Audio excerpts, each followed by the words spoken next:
hate. Intense hostility and aversion, usually driving from fear, anger, or a sense of injury. Hate, one of the most normalized feelings and reactions of today. But should it be normal? The answer to that question is no. But of course, to understand why it shouldn't be normal, we need to first learn why it is normal. Why is it normal? Why is hatred and anger towards fellow man so regular in our society? I believe it's because of the increase in stress in the masses. The American Psychological Association did a study on stress and found since the COVID-19 pandemic and other major events such as a collapsing economy, talk of an incompetent government, radical justice, and climate crisis, that an increase in chronic illness, especially among those between the ages of 35 and 44, which increase from 48% reported in 2019 to 58% in 2023. Adults ages 35 to 44 also experienced the highest increase in mental health diagnosis, from 31% reported in 2019 to 45% in 2023. Although adult ages 18 to 34 still reported the highest rate of mental illness at 50% in 2023, the American Psychological Association calls this generation one suffering from trauma. In this world, what is the first reaction do you see to stress? The answer is anger, rage, and hatred. Because for others, it's much easier to release your emotions in an explosive manner than take the time to try to understand them or accept them. And that is where it becomes normal, when a society filled with stress only chooses the easiest option: anger. Why it shouldn't be normal. The regular responses to stress of anger and rage shouldn't be. It should be one of calmness and understanding that what happens in your country is out of your control, and what you should focus on, what you can fix, like you're struggling to put food on the table, budget, look for a better paying job, ask for a raise. I know life is hard, but what good does anger do besides plant the seed of anger in the soul and cause you more stress, cause you more suffering? Keep in mind that it isn't the one who has it in for you and takes a swipe that harms you, but rather the harm comes from your own belief about the abuse. So, when someone arouses your anger, know that it's really your own opinion fueling it.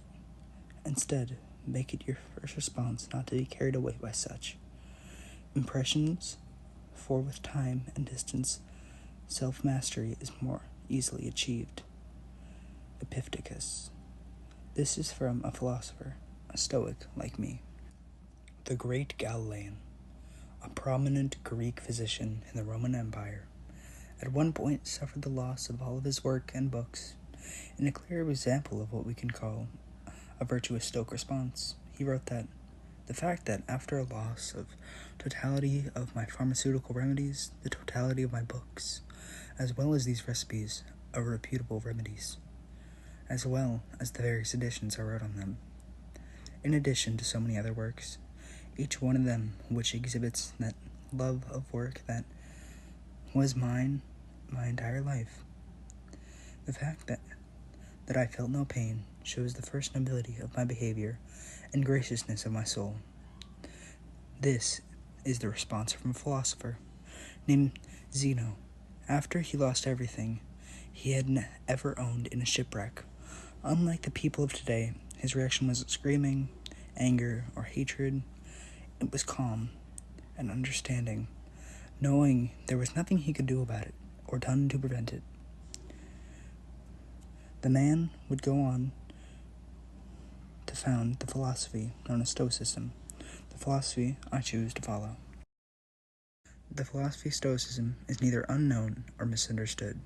To the average person, this vibrant, action-packed, paradigm-shifting way of life has become shorthanded for emotionless, given that the fact that The mere mention of philosophy makes the most nervous or bored.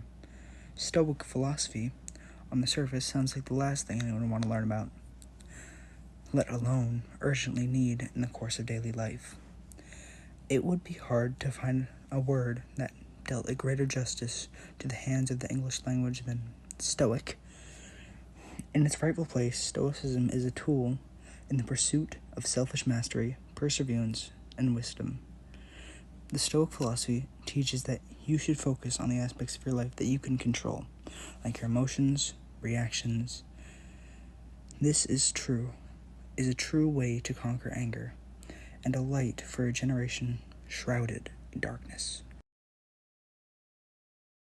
Well, guys, thank you all so much for watching me yap. I know this is some different kind of video than I usually post. I know I sounded more somber and sad, but I really do hope you enjoyed it. I tried on this script. I really don't know how it's going to turn out. I know it sounds a little silly, but I do want you to take into account this for your daily life.